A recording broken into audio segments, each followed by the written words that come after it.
Welcome to Cornhusker Corner, where there's no place like this podcast. Please go ahead and like that video and subscribe to the channel. We appreciate the support that we get from you guys, and we're hoping to continue growing. Blake and I enjoy talking about Nebraska football on here, and we hope to get more and more support as we continue to grow and as the Huskers continue to get better. So give us that support and catch our podcast on all platforms. Also, subscribe to us on Twitter, or X as the people want to call it, at @CHusker_corner, and go follow our Instagram, Cornhusker Corner. Thanks for watching. So, the Michigan game. It was a pretty terrible weekend. I mean, the game was terrible. The weekend was fine, honestly. Like, shout out to Jason. He knows who he is. He helps us out when we go to games, and we had a great time. Had a perfect location where we stayed. The stadium was walking distance away, as well as the Haymarket area and the rail yard area. And it was a fun weekend. It really was. I mean, it just emphasizes how awesome of a town Lincoln is and how much they deserve a winning football team. So first things first, the game starts out and it felt like it was over from the beginning of it. I mean, it felt like once we went for it on 4th and 1 and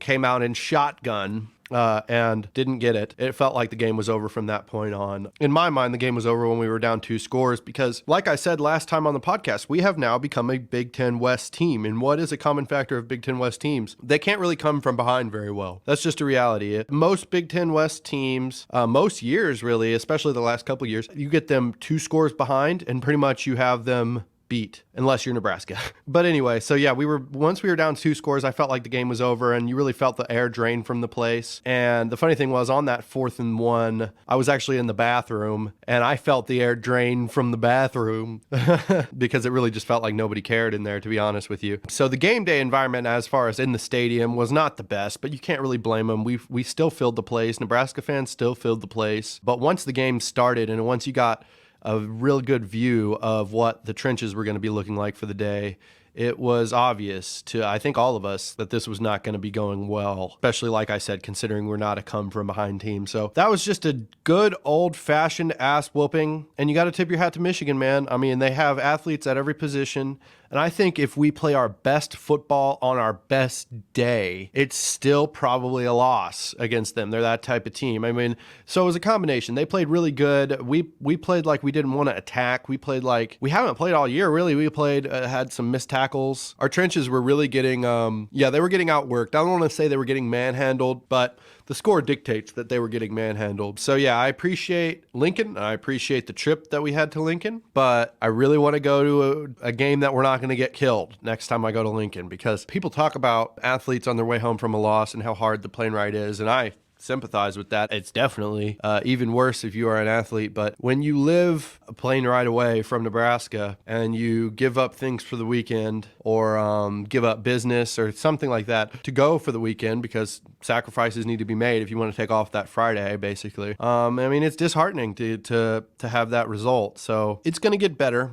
I do believe that. I liked Matt Rule's response to everything as far as the Michigan game. I liked how he seemed to have the same sentiment as me, which is like, yeah, they're a good team, but that's unacceptable. I mean, that type of effort is unacceptable. They went full pads practice on Sunday, the day after the game. Supposedly they scrimmaged quite a bit of that. So yeah. So Blake, what do you think of the Michigan game? Give your final thoughts on that disaster of a game. Thanks, Brooks. Yeah, it's getting to the point where every single time, I guess, Cornhusker Corner is going to go to a Nebraska game, you should just etch it as an immediate loss.